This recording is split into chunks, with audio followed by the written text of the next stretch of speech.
Hey, how's it going, guys? Andy here. Welcome back to another episode of Collecting Regrets. Today's episode, I'm going to talk about the time I sold Earthbound for only $45. I've regretted it. So, a little backstory on how I actually got Earthbound.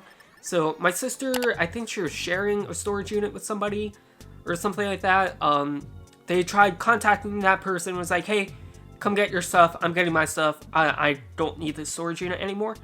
And they just wouldn't answer, and they were just like, pretty much just like, I don't really care about this stuff. So we went in, we were just trying to look for all their stuff. I stumbled across a box that had a Super Nintendo, a GameCube, and a Game Boy Advance SP, which all this stuff has been sitting in the storage unit, by the way, for like 5 years or something like that. And the SP still had battery life, which is mind-blowing. But anywho, there was no GameCube games. There's, I think, 2 or 3 Game Boy Advance games, one of them being Golden Sun, and a box of Super Nintendo stuff. I was like, oh, this is exciting. So I'm looking through the Super Nintendo stuff, and there's like 4 games. There's Street Fighter, at least I think it was Street Fighter, Super Mario RPG, Final Fantasy 3, and Earthbound. When I saw Earthbound, I was like, holy shit, I want this stuff. Like, I want it really bad. And my sister could see my excitement. She's like, why do you want it? I was like, there's some good games in here. So I ended up buying it off of her. Now, while I was looking at the games, I could see there's quite a bit of corrosion on the contacts of pretty much all of the games. So I was like, I don't know if they're actually going to work.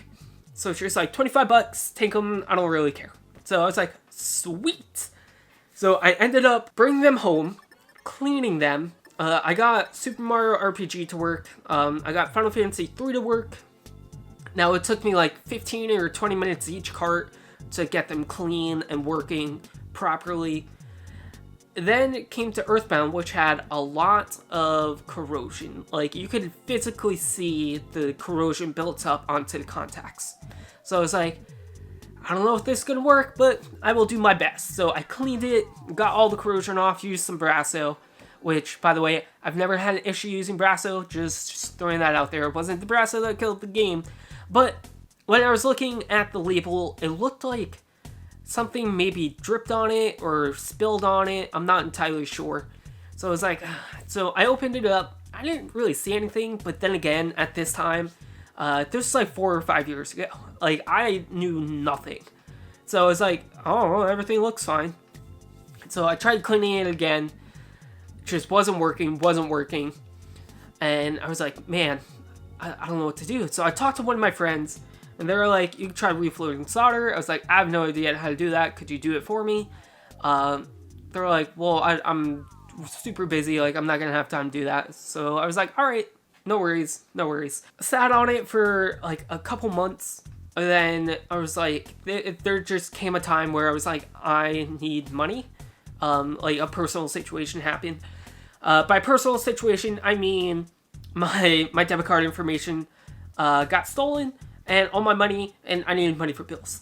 So I was like, okay, I'm not gonna be able, like, I knew it was $100+ game. I was like, I know I'm not gonna be able to get this much because it doesn't work. 45 bucks on eBay, buy it now, someone just buy it. And it, as soon as I listed it, no joke, in like an hour, it was gone. Like, someone bought it. So it was actually one of my very first eBay sales. And the person bought it. They messaged me like a week later, like after they got it. It was like, hey, got it working. Thanks for, the great deal. And I've regretted it ever since, because what I know now is I could have fixed it, or I could have sent it somewhere or brought it to a game shop to have them fix it or do something. And I didn't, because I was impatient and I thought I knew everything, but I didn't. So now, like, yeah, I can always just buy it, but it's like, I had it in my hands. I was like, nah, I don't want it. And it sucks, because every time I go to bid on it, it's either $130 to $180. Actually, one I was just bidding on just sold, I think, for like $105. which was pretty low, and it looked like it was in pretty good shape. It's like, I didn't want to spend that much on a game. It sucks. And like I said, I've regretted it ever since. Now, I have bought it. I have it on my 3DS. I have it on the Super Nintendo Classic, which I know is not plugged in. I'm gonna say it's for this video, but it's not. But like, as a collector, like, I would love to have the physical cart. And I know one day I'm gonna get it again. It's just a matter of when. But it just sucks because I had it in my hand, and I was like, bye. And it sucks. But that's going to do it for the video. Let me know in the comments down below, what is your biggest collecting regret? Whether it's video games, records, anything. Anything you collect. Did you get rid of something? Did you buy something and realize you probably shouldn't have bought it? Let me know in the comments down below. That being said, you guys rock. Stay rad. I'll see you guys next time. Peace.